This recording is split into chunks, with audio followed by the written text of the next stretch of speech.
গ্রামের শিক্ষার্থীদের যদি তুলে আনতে চাই তাহলে গ্রামের শিক্ষা প্রতিষ্ঠানগুলোতে উন্নত করতে হবে এবং শিক্ষকদের সুবিধাদি বাড়াতে হবে। যে আমার এই স্যার তিনি আমাকে সর্বশ্রেষ্ঠটাই দিতে পারবেন, এর জন্য আমরা স্যারের পিছনে লেগে থাকতাম এবং স্যারও অত্যন্ত আন্তরিকতার মধ্যে দিয়ে আমাদেরকে পাঠদান করাতেন। শিক্ষার্থীদের মধ্যে যে প্রবণতা বা শহরের শিক্ষার্থীদের মধ্যে কিছুটা অনীহা পরিলক্ষিত হয়, এটি শিক্ষার্থীদের দোষ না, এটি আসলে আমাদের অনেকটা পদ্ধতি। প্রচুর পরিশ্রম করতে হবে, লেখাপড়া করতে হবে এবং লেখাপড়াটা হৃদয়ে ধারণ করতে হবে এবং সেটি আত্মস্থ করতে হবে। শিক্ষার মানটা যদি আমরা বাড়াতে পারি, কর্মসংস্থানের যদি ব্যবস্থা করতে পারি, সে যদি শিক্ষায় আগ্রহী হয় তাহলে সে পাঠে থাকবে। গ্রোস এনরোলমেন্ট রেট 25-এর এই পর্যন্ত এসে 109 বৃদ্ধি পেয়েছে পার্সেন্টেজটা। এটি ছাত্রীদের একটা সফলতা দেখা যাচ্ছে। আমাদের অনেক এই শিক্ষার্থীর বাবা মাই মানসিকভাবে মোবাইল দেখতে দেখতে কিংবা সিরিয়াল দেখতে দেখতে তাদের মানসিক অবস্থায় খারাপ হয়ে যায় এবং তারা সন্তানদের প্রতি উদাসীন। সবাই ফার্স্ট হবে না, কিন্তু তাই বলে সবার কিন্তু প্রতিভা আছে এবং সবাই কোনো না কোনো ভাবে সে সাফল্য অর্জন করবে।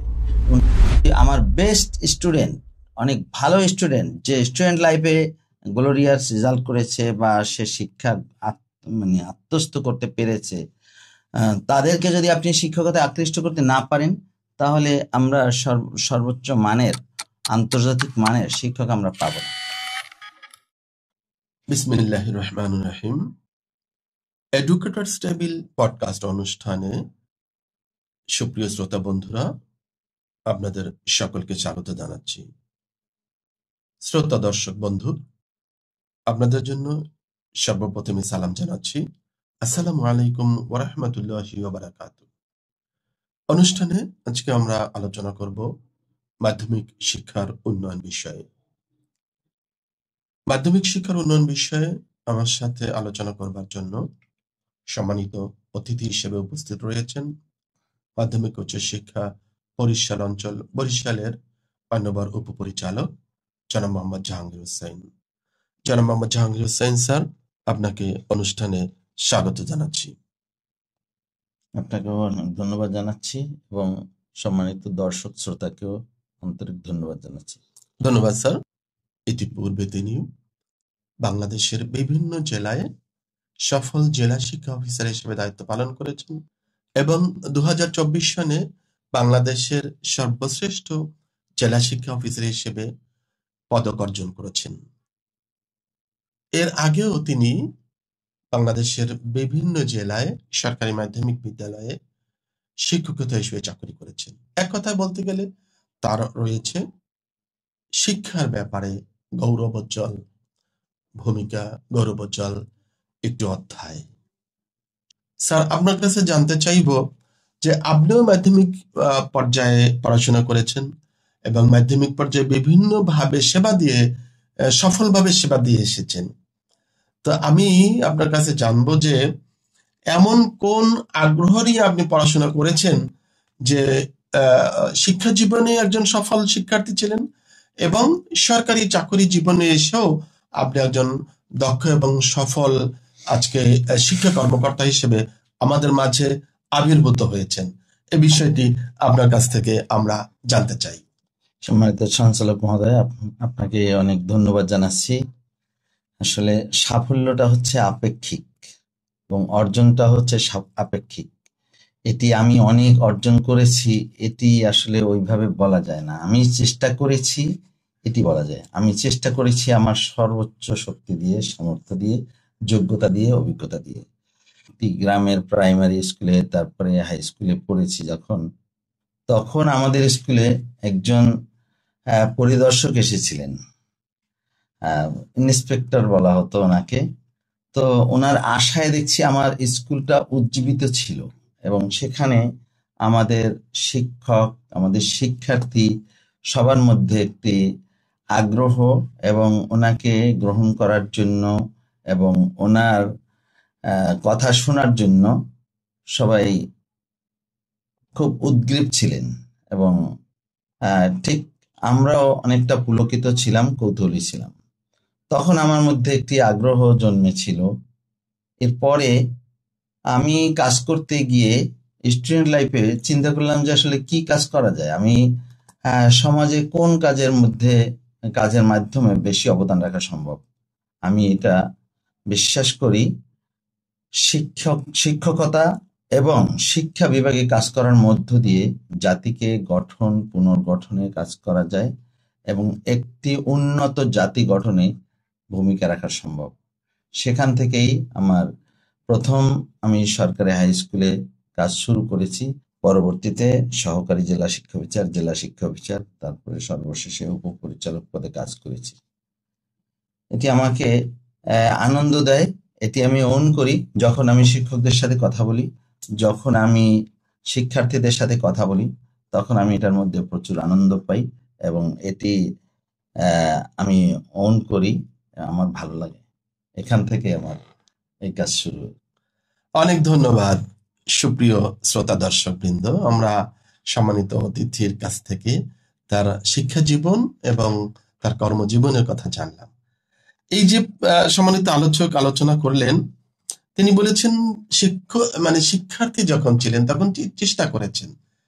এইখান থেকে আজকে যারা আমাদের অনুষ্ঠান শুনছে, যদি শিক্ষার্থী বৃন্দ শুনে থাকে, যদি সম্মানিত অভিভাবক বৃন্দ শুনে থাকে, যদি শিক্ষক বৃন্দ শুনে থাকেন, সাধারণ শ্রোতা দর্শক আপনারা যারা শুনছেন, বুঝতে পারলাম কি যে চেষ্টার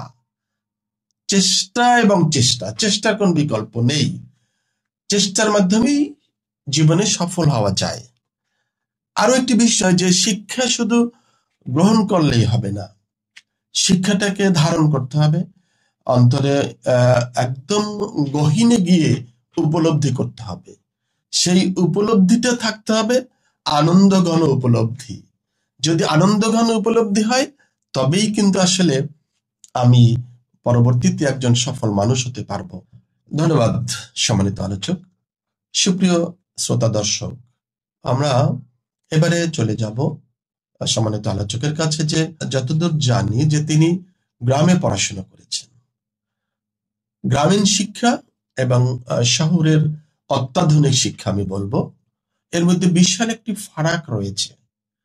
তো আমি সম্মানিত আলোচকের কাছে জানতে চাইবো, আমার শ্রোতা দর্শকদের উদ্দেশ্যে, শিক্ষার্থীদের উদ্দেশ্যে বলবার জন্য অনুরোধ করব যে শিক্ষা কি আসলে গ্রাম বা শহর বিভেদ করে, নাকি যে কোনো ভাবেই যে কোনো জায়গায় থাকুক সেখানে থেকে সে যথাযথভাবে আন্তরিকতার সাথে চেষ্টা করলে সে এগিয়ে যেতে পারে।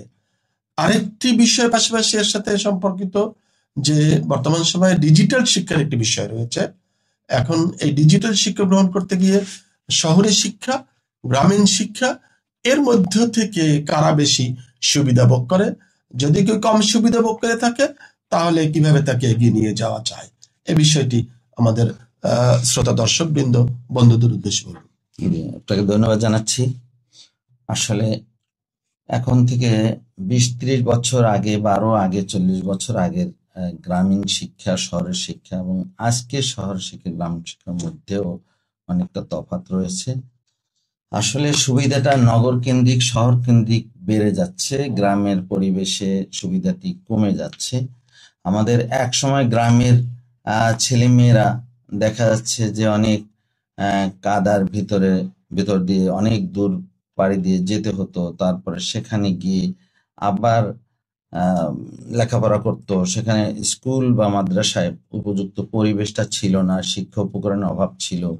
কিন্তু একটি জিনিস ছিল, সেখানে শিক্ষকদের প্রচুর আন্তরিকতা ছিল এবং সেই আন্তরিকতা এবং তাদের যে নিঃস্বার্থ যে শিক্ষার্থীদের প্রতি ভালোবাসা, তাদের প্রতি যে অনুরাগ, তাদেরকে তুলে আনার যে অনন্ত একটা চেষ্টা, সেই চেষ্টাটার কারণে গ্রাম থেকে অনেক শিক্ষার্থী উঠে এসছে। আমরা যদি দেখি এখন উচ্চ পর্যায়ে যারা আছেন, তারা সবাই যে শহরের বিষয়টা এমন না।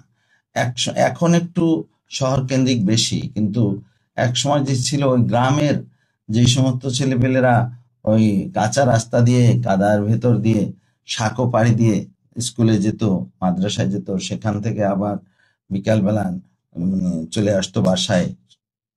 পর্যাপ্ত খাবারও পেত না, বা ওরকম ক্লাসরুমে অত ফ্যাসিলিটিস ছিল না।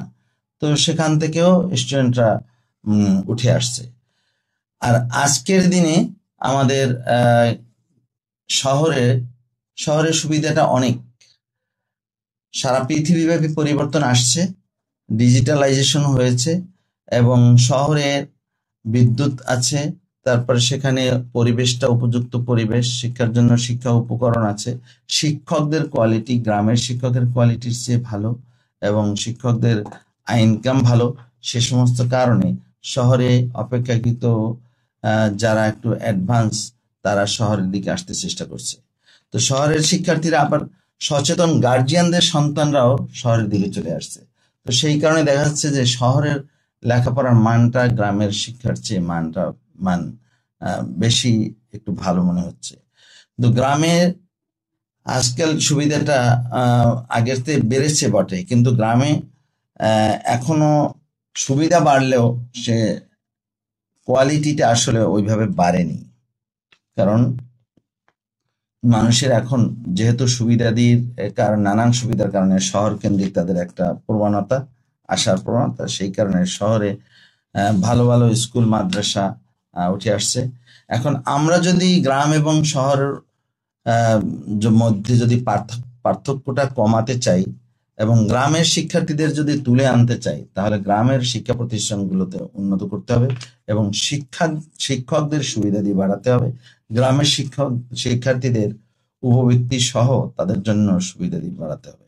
এভাবে যদি আমরা চেষ্টা করি, তাদের যদি, এবং আরো অনেকগুলো বিষয় আছে, আমাদের শিক্ষাক্রমের বিষয় আছে, আমাদের মনিটরিং এর বিষয় আছে, এগুলো সব ক্ষেত্রে যদি আমরা নজর দিতে পারি, তাহলে গ্রামের শিক্ষার্থীরাও উঠে আসতে পারবে।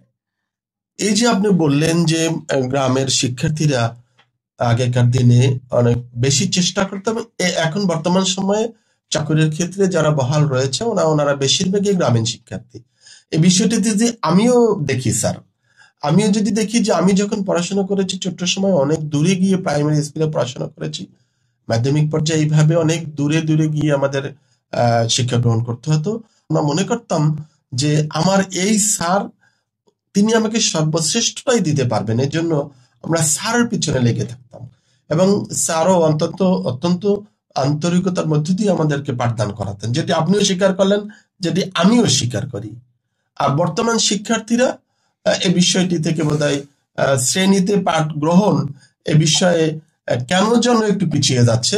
আপনার কাছে এই বিষয়টাই আমি জানতে চাই স্যার এই মুহূর্তে, যে কেন পিছিয়ে যাচ্ছে এবং তাদের আগ্রহ বৃদ্ধির জন্য এই যে পিছিয়ে যাওয়াটা এটা একটি চ্যালেঞ্জ, শিক্ষার সফলতার ক্ষেত্রে এটা একটি চ্যালেঞ্জ, পিছানো যাবে না। এই চ্যালেঞ্জ মোকাবিলায় ডিজিটালাইজেশন, শিক্ষার ডিজিটালাইজেশন কিভাবে ভূমিকা পালন করতে পারে? আপনার ধন্যবাদ জানাচ্ছি। একটি বাস্তবসম্মত এবং সময়োপযোগী প্রশ্ন করেছেন। হ্যাঁ, আসলে এই যে শিক্ষার্থীদের মধ্যে যে প্রবণতা বা শহরের শিক্ষার্থীদের মধ্যে কিছুটা অনীহা পরিলক্ষিত হয়, এটি শিক্ষার্থীদের দোষ না। এটি আসলে আমাদের অনেকটা পদ্ধতি, অনেকটা আছে কালচার আমাদের, এই কারণে। যেমন এবং অন্যান্য আরো কিছু অনুষঙ্গ আছে, যে সমস্ত কারণে আমাদের শহরের শিক্ষার্থীদের অভ্যাসটা একরকম এবং গ্রামের শিক্ষার্থীদের অভ্যাসটা আর এক রকম। যেমন শহরের শিক্ষার্থীরা শহরের প্রতিষ্ঠানগুলোতে প্রচুর পরিমাণে সুযোগ সুবিধা আছে, তাদের বিদ্যুৎ আছে, কম্পিউটার আছে, তারপর অন্যান্য ডিভাইস আছে, তাদের অনলাইনে ক্লাস করার যে সুবিধাটা আছে, সেই সুবিধাগুলো গ্রামে খুব কম, অপ্রতুল। গ্রামে অনেক প্রতিষ্ঠানে এখনো বিদ্যুৎ নেই, কোনো প্রতিষ্ঠান বিদ্যুৎ থাকলেও সেই ডিভাইসগুলো, কম্পিউটারগুলো বা কম্পিউটার নেই, বা তাদের জন্য যে ইলেকট্রনিক মিডিয়াও বা কোনো মাল্টিমিডিয়া বা এই জাতীয় সুবিধা অনেক কম, তাদের অবকাঠামোগত অসুবিধা আছে। কিন্তু তারপরও আমি বলবো যে গ্রামে শিক্ষার্থীরা তার মধ্য দিয়েও চেষ্টা করে, কিন্তু শহরের শিক্ষার্থীরা যাদের গার্জিয়ানরা একটু বেশি সচেতন, তারা বেশি গার্জিয়ানদের সচেতনতার কারণে, তাদের নার্সিং এর কারণে তারা একটু বেশি চেষ্টা করে এবং এর জন্য কিছু শিক্ষার্থীরা উঠে আসে। কিন্তু স্বাভাবিকভাবে শিক্ষার্থীরা শহরে অনেক ব্যস্ততা আবার আছে বেশি। সেটা হলো তাদের কিছু অভ্যাস আছে, তারা দেরিতে ঘুম থেকে উঠে এবং তাদের কিছু ইলেকট্রনিক ডিভাইস, বিশেষ করে মোবাইল, তারপরে মোবাইলের মাধ্যমে ফেসবুক বা অন্যান্য ইউটিউব এগুলো দেখার ফলে, টেলিভিশন, এই কারণে তাদের প্রচুর পরিমাণে সময় নষ্ট হয়। আমি অনুরোধ করব আমাদের শিক্ষার্থীদের প্রতি, তারা তারা যেন সময় নষ্ট না করে, তারা যেন অধ্যবসায়ী হয়। তারা গ্রামে থাকুক বা শহরে থাকুক, সব জায়গায় যেন চেষ্টা করে, প্রচুর পরিশ্রম করতে হবে, লেখাপড়া করতে হবে, এবং লেখাপড়াটা হৃদয়ে ধারণ করতে হবে এবং সেটি আত্মস্থ করতে হবে। আপনি জানেন যে লেখাপড়ার মধ্যে একটা আনন্দ আছে। শিক্ষার্থী যদি সেই স্বাদটি যদি না পায়, সেই স্বাদ না পেলে সে এক সময় আগ্রহ হারাবে এবং সেটি তার আত্মস্থ করতে অনেক সময় লাগবে। সেই আগ্রহটা সৃষ্টি হয় অনেকগুলো কারণে। একটি হলো, তার কাছে যদি পাঠের ধারাবাহিকতা যদি না থাকে, অর্থাৎ একটি পাঠ বুঝলো না, তার পরের পাঠটি যখন তার কাছে আসে তখন সেটা সে অনেক ডিফিকাল্টিস মনে করে, অনেক কঠিন মনে করে, তখন সে আগ্রহ হারায় এবং সেটা স্বাদটা পায় না। এই জন্য লেখাপড়ার একটি ধারাবাহিকতা প্রয়োজন, প্রত্যেকটি পাঠের একটি ধারাবাহিকতা প্রয়োজন, নিয়মিত শ্রেণীকক্ষে উপস্থিতি, নিয়মিত লেখাপড়া, এবং লেখাপড়ায় আমাদের ধারাবাহিকতা থাকতে হবে। শিক্ষার্থীরা মনে করেন যে গণিত, ইংলিশ, এই সমস্ত বিষয়, বিজ্ঞান, একটি চ্যাপ্টার বুঝলো না, সে গণিতের যদি যোগ বিয়োগ না পারে, তাহলে সে তার কাছে ভগ্নাংশের যোগ বিয়োগ না পারলে তার কাছে সূচকের অঙ্ক বা অন্যান্য উৎপাদক বিশ্লেষণ, সেগুলো তার পক্ষে মানে ডিফিকাল্ট হবে, কঠিন হবে, সেটি সে বুঝবে না। এরকম সায়েন্সের বিষয়গুলো এরকম, একটির উপরে আরেকটি ধারাবাহিকতা আছে। এই ধারাবাহিকতা একটা বিষয়। আরেকটি বিষয় হলো সে শিক্ষকদের উপস্থাপনা এবং শিক্ষার্থীদের মনোনিবেশ। সে যদি নিয়মিত যদি পাঠে থাকে এবং সে যদি চেষ্টা করে, তাহলে এটির স্বাদটা সে গ্রহণ করতে পারে। আর এই স্বাদটি গ্রহণ করার জন্য আরো একটি বিষয় হলো শিক্ষার্থীদের মোটিভেট করা, শিক্ষার্থীদের প্রেরিত করা, উদ্বুদ্ধ করা। এবং সেটির যে একটা লেখাপড়ার স্বাদ আছে, সেই স্বাদটি যদি আমাদের শিক্ষার্থীরা না পায়, তাহলে এখান থেকে আগ্রহ হারাবে এবং শিক্ষা মধ্য থেকে সে ঝরে পড়বে। এটি এটি হচ্ছে বাস্তবতা। ধন্যবাদ স্যার।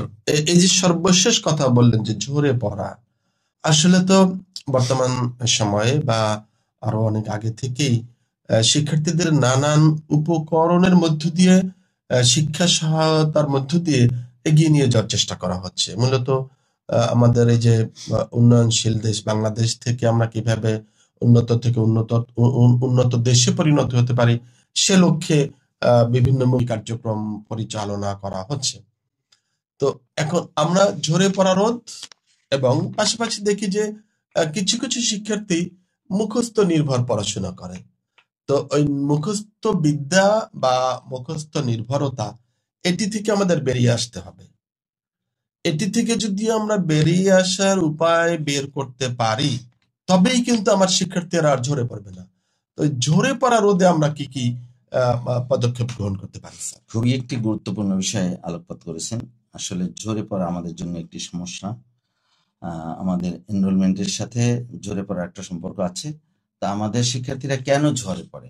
ঝরে পড়ার কয়েকটা মৌলিক কারণ আছে। একটি হচ্ছে যে পূর্বে বলেছি, লেখাপড়ার ধারাবাহিকতা রক্ষা করতে না পারলে শিক্ষার্থীরা যখন তার কাছে কঠিন মনে হয় এবং পরীক্ষায় যখন উত্তীর্ণ হতে পারে না, তখন সে ঝরে পড়ে, একটি জিনিস। আরেকটি জিনিস হলো তার, এবং এটি হয় কেন, এটি অনেক কারণে হয়। এটি তার যদি লেখাপড়া থেকে মনোযোগ যদি সে সরে যায়, তার অন্য ব্যস্ততা, তার মানে বখাটেদের সাথে সংস্রব কিংবা কোনো বদ অভ্যাস, যদি এরকম যদি কোনো কিছুর সাথে জড়িত হয়, তাহলে সে লেখাপড়া থেকে সে দূরে সরে যায়।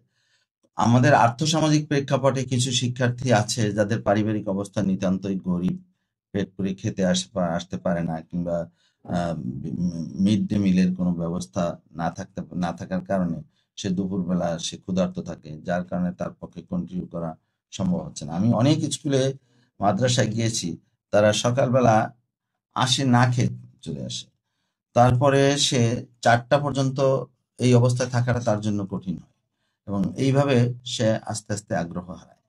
তো এর একটি বিষয়। আরেকটি বিষয় হচ্ছে সামাজিক অস্থিরতা বা সামাজিক ভাবে নিরাপত্তা যদি দিতে না পারি, তাহলে শিক্ষার্থীরা ঝরে পড়ে। আরেকটি বিষয় ছেলেদের বেলায় প্রযোজ্য। সেটা হলো কর্মসংস্থান এবং তার একটা ভবিষ্যৎ কোনো একটা পজিশনে পৌঁছার যে মানে আশা। সে যদি হতাশ হয়, সে যদি মনে করে যে না, আমি লেখাপড়া করে আমি কিছুই করতে পারছি না, আমার ফ্যামিলিকে সার্ভাইভ করতে পারছি না, বা আমার নিজেকে আমি একটা জায়গায় নিয়ে যেতে পারছি না, একটা চাকরি পাচ্ছি না, তখন সে চিন্তা করে যে আমার লেখাপড়া করে আর কি হবে, তার চেয়ে বরং আমি কোনো একটা কাজে লেগে যাই।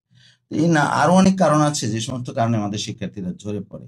তো এগুলোর জন্য আমাদের এখান থেকে আমাদের বেরিয়ে আসতে হলে, আমাদের শিক্ষার্থীদের পাঠে ধরে রাখতে হলে আমাদের অনেকগুলো বিষয় আছে। প্রথমত, আমাদের শিক্ষা প্রতিষ্ঠানে পাঠদানটা আকর্ষণীয় করতে হবে, পরিবেশটা নিশ্চিত করতে হবে, তার ব্যক্তিগত যে ক্ষুধা দারিদ্র্য সেটি আমাদের দূর করতে হবে, তার সামাজিক নিরাপত্তা নিশ্চিত করতে হবে, এবং তার যে যত রকমের প্রতিবন্ধকতা আছে সেই প্রতিবন্ধকতাগুলো দূর করতে হবে। শিক্ষার মানটা যদি আমরা বাড়াতে পারি, কর্মসংস্থানের যদি ব্যবস্থা করতে পারি, সে যদি শিক্ষায় আগ্রহী হয়, তাহলে সে পাঠে থাকবে এবং সে ঝরে পড়ার হাতটা আমাদের রোধ হবে। ধন্যবাদ স্যার। সুপ্রিয় দর্শক শ্রোতা, আমরা বোধহয় একটি মনোজ্ঞ আলোচনা শুনছি। মাধ্যমিক শিক্ষার উন্নয়নে বিভিন্ন বিষয় নিয়ে আমরা ইতিমধ্যে আলোচনা শুনলাম। সর্বশেষ ছিল ঝরে পড়া বিষয়। স্যার ঝরে পড়া রোধে বিভিন্ন পরামর্শ দিলেন। এই পরামর্শ মোতাবেক শিক্ষার্থীবৃন্দ, শিক্ষা প্রতিষ্ঠানের যারা প্রশাসনে রয়েছেন, গভর্নিং বডি বা ম্যানেজিং কমিটি যারা সম্মানিত সদস্য রয়েছেন, তারা যদি এই বিষয়টি নজরে আনেন, আশা করব যে ইনশাল্লাহ এটা আমরা ওভারকাম করতে পারবো। এই যে ঝরে পড়ার ক্ষেত্রে স্যার, আমরা দেখি যে শিক্ষা প্রতিষ্ঠানে শিক্ষার্থীর মধ্যে ছাত্রছাত্রী ছেলে মেয়ে থাকে। আমরা দেখেছি যে বিগত দিনে একটা সময় ছিল ছাত্রীরা বেশি ঝরে পড়তো, আর এখন দেখা যায় যে আমাদের এই যে GER, যেটা গ্রোস এনরোলমেন্ট রেট, যেটি 2025-এর এই রেটে দেখা যায় যে 107% ছাত্রীরা, এরা কিন্তু সেই 11 থেকে 16 বছরের মধ্যে যাদের মাধ্যমিক শিক্ষা শেষ করার কথা, তারা কিন্তু ঝরে পড়ছে না, উপরন্তু আরো বৃদ্ধি পেয়ে আরো 107 থেকে 2025-এর এই পর্যন্ত এসে 109 বৃদ্ধি পেয়েছে পার্সেন্টেজটা। এটি ছাত্রীদের একটা সফলতা দেখা যাচ্ছে। আর ঝরে পড়ছে উপরন্তু আমার ছাত্ররা, অর্থাৎ ছেলে শিক্ষার্থীরা ঝরে পড়ছে। জি, আপনাকে ধন্যবাদ জানাচ্ছি। আসলে আমাদের ঝরে পড়ার ক্ষেত্রে, ঝরে পড়ার হারের ক্ষেত্রে আমাদের একটি প্রবণতা লক্ষ্য করা যাচ্ছে, সেটা হলো নিচের দিকে ছেলেরা ঝরে পড়ছে বেশি, কিন্তু উপর দিকে ছেলেরা ঝরে পড়ছে কম। কিন্তু মেয়েরা উপরে উঠলে তারপরে ঝরে পড়ছে বেশি। এটি একটি কারণ হচ্ছে, দুটি কারণ মেন। প্রথমত হচ্ছে তার বিয়ে হয়ে যাচ্ছে, দ্বিতীয়ত সামাজিক নিরাপত্তা, এবং এই জায়গা থেকে আমাদের বেরিয়ে আসতে হবে। এটি হলো একটা বিষয়। আর আমি অনেক স্কুল মাদ্রাসা পরিদর্শন করি এবং যাই, সেখানে দেখি, মনিটরিং করি। দুপুরের পরে ছেলে শিক্ষার্থীর উপস্থিতিটা দেখি খুব কম। সেখানে মেয়ে শিক্ষার্থীর উপস্থিতি আছে বেশি, কিন্তু ছেলে শিক্ষার্থীর উপস্থিতিটা কম, এবং ছেলে শিক্ষার্থীর এনরোলমেন্টটা কম। এটির কতগুলো কারণ আছে। আমি আগেই বলেছি যে আসলে ছেলে শিক্ষার্থীরা মাঝখানে তাদের জন্য নানান, এক সময় আমাদের চাকরির ক্ষেত্রে মেয়েদের উপস্থিতি ছিল খুবই কম। তারপরে সেই অবস্থাটাকে থেকে উত্তরণের জন্য আমাদের শিক্ষকতা সহ অন্যান্য জায়গায় 20%, 30%, 40% মেয়েদের কোটা পূরণ করতে গিয়ে দেখা যাচ্ছে মেয়েদের চাকরি হয়েছে বেশি, মেয়েদের কর্মসংস্থান হয়েছে বেশি। এই ক্ষেত্রে ছেলেদের অনেকেই, বিশেষ করে প্রাইমারির ক্ষেত্রে, মাঝখানে ছেলে শিক্ষার্থীদের পাশ মানে গ্রাজুয়েশনের পরে ছেলে শিক্ষার্থীদের চাকরি হয়েছে কম, মেয়ে শিক্ষার্থীদের চাকরি হয়েছে বেশি। এ সমস্ত কারণে মেয়েরা লেখাপড়া, মেয়েদের জন্য একটি কোটা ছিল, সেই কারণে মেয়েরা সেখানে সেই সুবিধাটা বেশি পেত। মেয়েদের জন্য এর আগে যখন উপবৃত্তি ছিল, তখন উপবৃত্তি ছিল মেয়েদের জন্য বেশি। সেই বেশি থাকার কারণে তারা এটা লেখাপড়াটা কমপ্লিট করতে পেরেছে, এবং তাদের চাকরিতে সুবিধার কারণে তারা আগ্রহী হয়েছে। এবং এটাও সত্য যে বাল্য বিবাহটাও রোধ হয়েছে, যার কারণে মেয়ে শিক্ষার্থীরা এনরোলমেন্টটা বেড়েছে এবং কন্টিনিউ করার প্রবণতাটাও বেড়েছে। এই ছেলে শিক্ষার্থীরা সেখান থেকে তাদের যে ঝরে পড়া এবং তাদের যে পিছিয়ে পড়া, এখানে আরো একটি উল্লেখযোগ্য বিষয়, সেটি অ্যালার্মিং, যে আপনি যদি কোনো কো এডুকেশনাল ইনস্টিটিউশনে যান, সেখানে টপ 10 এর মধ্যে দেখবেন যে ছেলে আছে 2 জন আর মেয়ে আছে 8 জন। তো এটি আসলে তো মেয়েদের মেধা বেশি, ছেলেদের মেধা কম, বিষয়টা তো এমন না।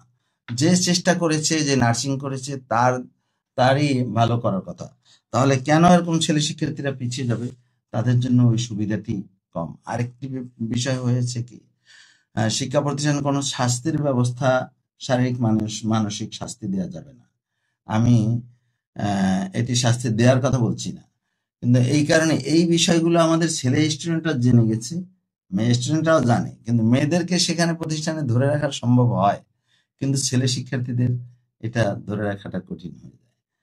কিছুটা হতাশা, কিছুটা পরিবেশ, শাস্তি, মানে শাস্তির এই বিধানের একটা প্রভাব, এই সমস্ত কারণে আমাদের ছেলে শিক্ষার্থীরা একটু বেশি ঝরে পড়ছে।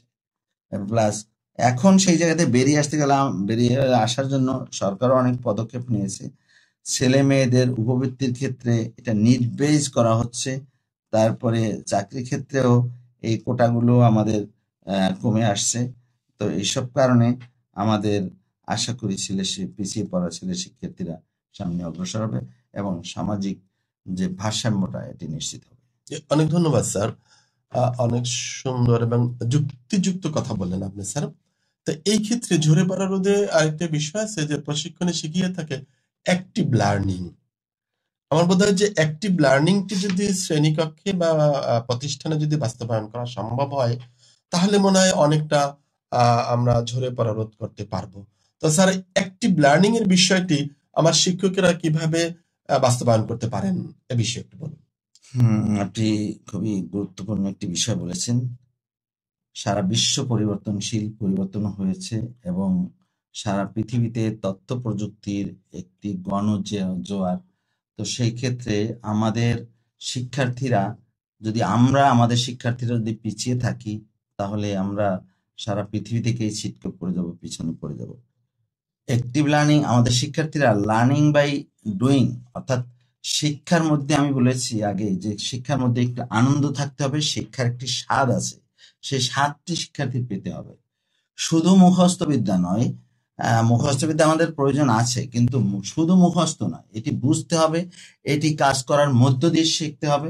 এবং এটি যেমন মনে করেন যে আমাদের আমরা যদি একটি শিক্ষার্থীদের অ্যাসাইনমেন্ট দেই, একটি প্রজেক্ট দেই, তাদের যদি গ্রুপ ওয়ার্ক দেই, তাদের কোনো একটা সমস্যা দিয়ে তাদেরকে কাজ করতে দেই, তাদের দ্বৈত কাজ দেই, তাহলে এগুলোর মধ্য দিয়ে তারা আনন্দ পাবে এবং তাদের অ্যাক্টিভিটিটা পার্টিসিপেটারি হবে এবং এর মধ্যে তার শিক্ষণটা স্থায়ী হবে এবং সেই সাথে তারা পাঠে টিকে থাকবে।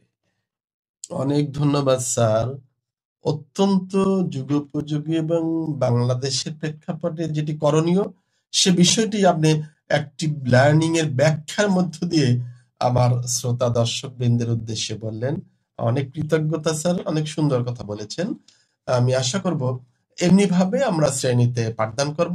শিক্ষার্থীবৃন্দ, তোমরা যদি অনুষ্ঠান দেখো বা যারা দেখছো তাদের জন্য বলবো যে তোমরাও অ্যাক্টিভ লার্নিং এ অ্যাক্টিভ থাকার মতো তোমরা কাজ করে যাবে, তবেই যথাযথ শিক্ষা গ্রহণ করতে সক্ষম হবে বলে আমার বিশ্বাস। শ্রোতা দর্শক বৃন্দ, এবারে যাচ্ছি একটু ভিন্ন বিষয়। স্যার, এই যে শিক্ষার নানান কার্যক্রমের কথা বললাম, সুবিধার কথা বললাম, চ্যালেঞ্জের কথা বললাম, পরামর্শ বললাম, এই সব কিছু গ্রহণ করে কিন্তু একজন শিক্ষার্থী, সে ছেলে হোক বা মেয়ে হোক, ছাত্র বা ছাত্রী যেটি হোক, তার মানসিক স্বাস্থ্যের উন্নয়ন দরকার, মানসিক স্বাস্থ্যের স্থিতিশীলতা দরকার। মানসিক স্বাস্থ্য উন্নয়নে আমরা অভিভাবক বা পরিবার বা আমার বিদ্যালয় কর্তৃপক্ষ, শিক্ষক বা অভিভাবক, অন্যান্য যারা থাকবেন, শিক্ষা প্রশাসন, শিক্ষার্থীদের মানসিক স্বাস্থ্য উন্নয়নে কি ভূমিকা পালন করতে পারে স্যার? আপনাকে অনেক ধন্যবাদ। শিক্ষার্থীর মানসিক স্বাস্থ্য একটা খুব ইম্পর্টেন্ট বিষয়। আপনারা দেখবেন যে মাঝে মাঝে দেখা যায় যে একজন শিক্ষার্থী পরীক্ষায় খারাপ করলে বা কোনো একটা পারিবারিক সমস্যা হলে সে কি করে, সুইসাইড করে কিংবা কোনো একটা কাজ করে বসে যেটা অপ্রত্যাশিত, এবং তার সেই মানসিক অবস্থাকে ডেভেলপ করার জন্য তার কিছু মোরাল এডুকেশন প্রয়োজন, নৈতিক শিক্ষা প্রয়োজন। এই নৈতিক শিক্ষার ব্যাপারে আমার ফ্যামিলির যেমন একটু দায়ভার দায় দায়িত্ব আছে, তেমনি আমার শিক্ষা প্রতিষ্ঠানে একাডেমিতেও আমাদের শিক্ষকদের দায় দায়িত্ব আছে। সেই ক্ষেত্রে আমাদের শিক্ষার্থীর আমাদের শিক্ষার উদ্দেশ্য হচ্ছে শারীরিক, মানসিক, তারপর নৈতিক, আধ্যাত্মিক বিকাশ সাধন। তো এই বিকাশ সাধনের ক্ষেত্রে আমাদের যে মানসিক অবস্থাটা ডেভেলপ করার জন্য তার স্ট্রেস নেওয়া, তার এরকম চাপ নেয়ার মতো সক্ষমতা তৈরি করা, তারপরে অড সিচুয়েশনে তাকে স্বাভাবিক রাখা, পরীক্ষায় খারাপ করা কিংবা মানে ভালো করা, কিংবা কোনো বিপদ আপদ হলে সেটা সে কিভাবে ট্যাকেল দিতে পারবে, এই সমস্ত বিষয়গুলো যেমন গুরুত্বপূর্ণ, সেগুলো আমাদের লার্নিং দরকার। তেমনি ভাবে আমাদের শিক্ষার্থীদের সংস্রব যে কাদের সাথে থাকে সেগুলো একটা ব্যাপার।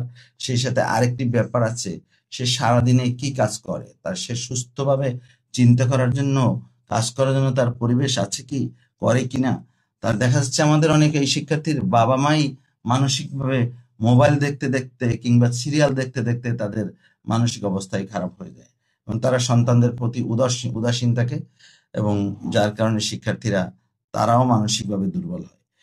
মানসিকভাবে একজন শক্তিশালী শিক্ষার্থী সে সারা জীবনে সে লেখাপড়ার অবস্থান যেমনই হোক তার সে ভালো করবেই। এজন্য তাকে মানসিকভাবে শক্তিশালী করা প্রয়োজন। তাকে ফার্স্ট হতে হবে, ফার্স্ট ডিভিশন পেতে হবে, এই অবস্থা থেকেও তাকে বেরিয়ে আসতে হবে। সবাই ফার্স্ট হবে না, কিন্তু তাই বলে সবার কিন্তু প্রতিভা আছে এবং সবাই কোনো না কোনো ভাবে সে সাফল্য অর্জন করবে, এবং এটি একমাত্র মানে অর্জন নয়, তার অনেক কিছু করার আছে, অনেক কিছু মানে জায়গায় সাফল্যের অনেক দিক আছে।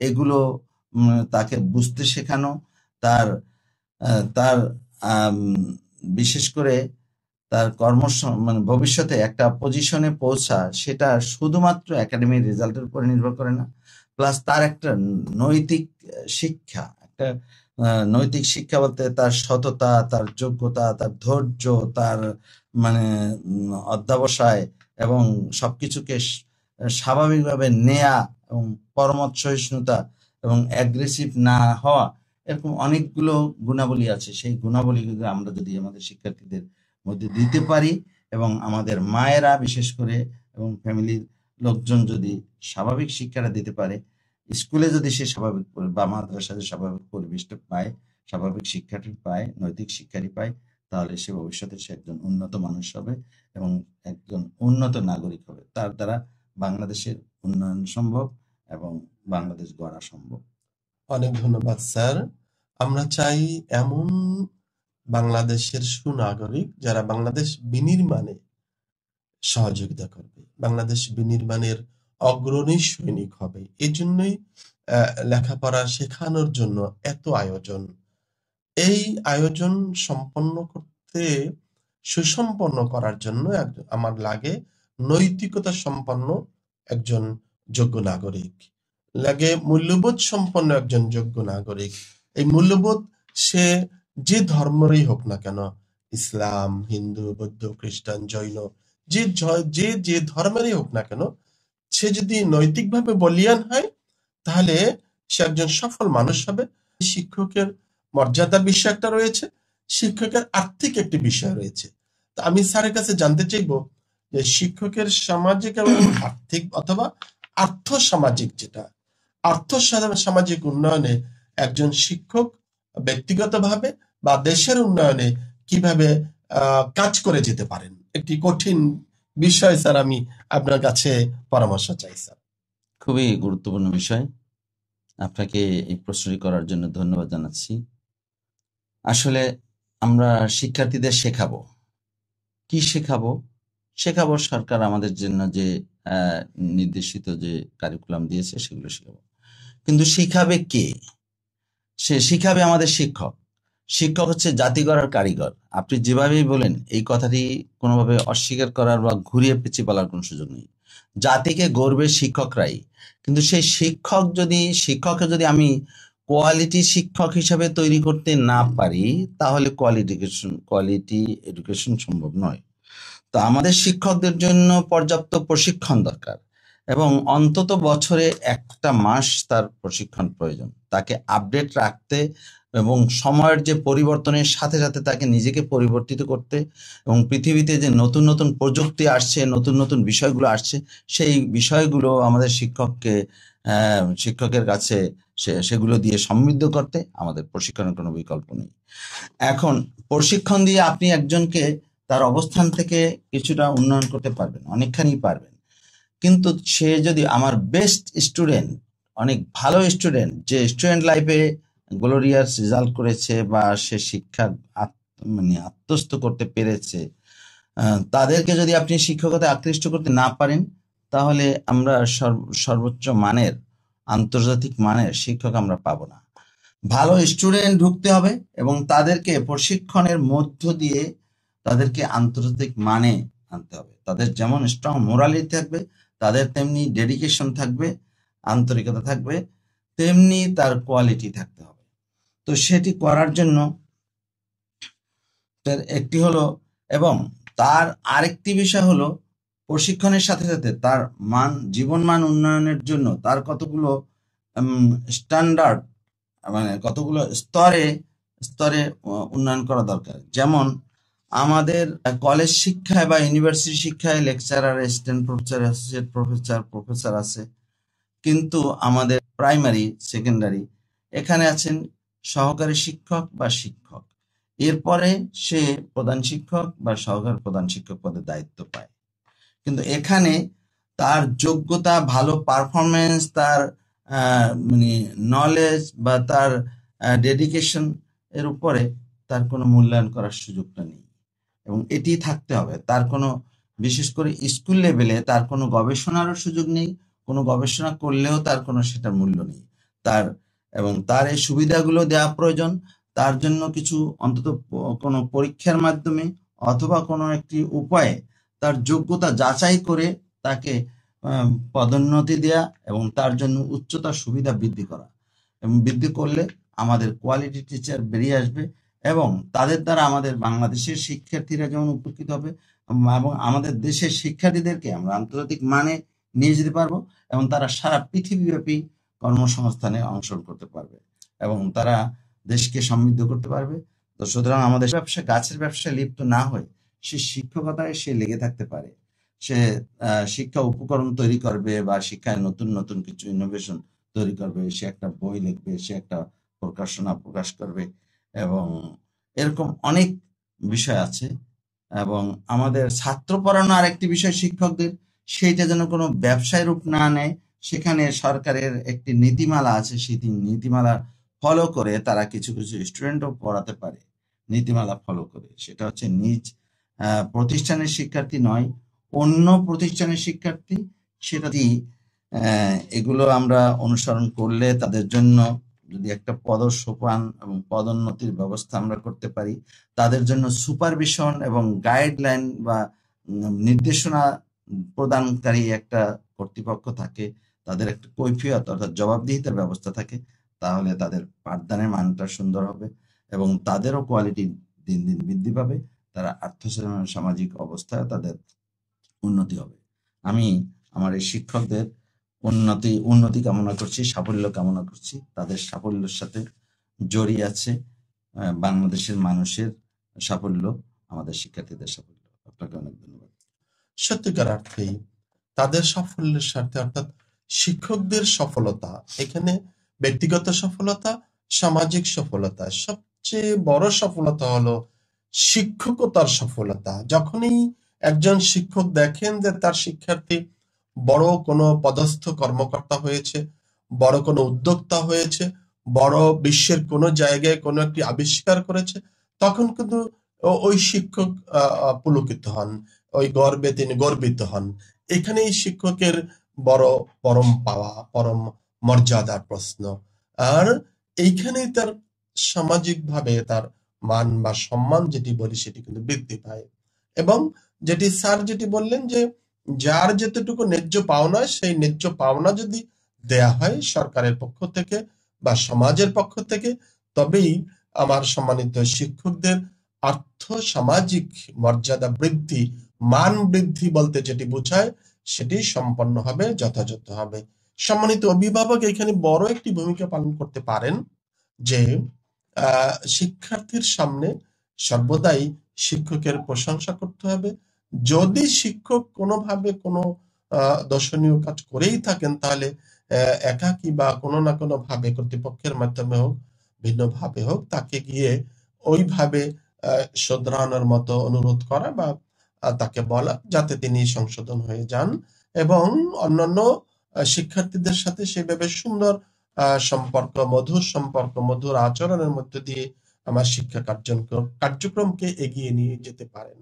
সুপ্রিয় শ্রোতা বন্ধু, আজ আর নয়, আজকের এই মাধ্যমিক শিক্ষার উন্নয়ন বিষয়ে আলোচনায় সঞ্চালনায় ছিলাম আমি, মোহাম্মদ আব্দুল জব্বার, জেলা শিক্ষা অফিসার ভারপ্রাপ্ত, ঝালকাঠি।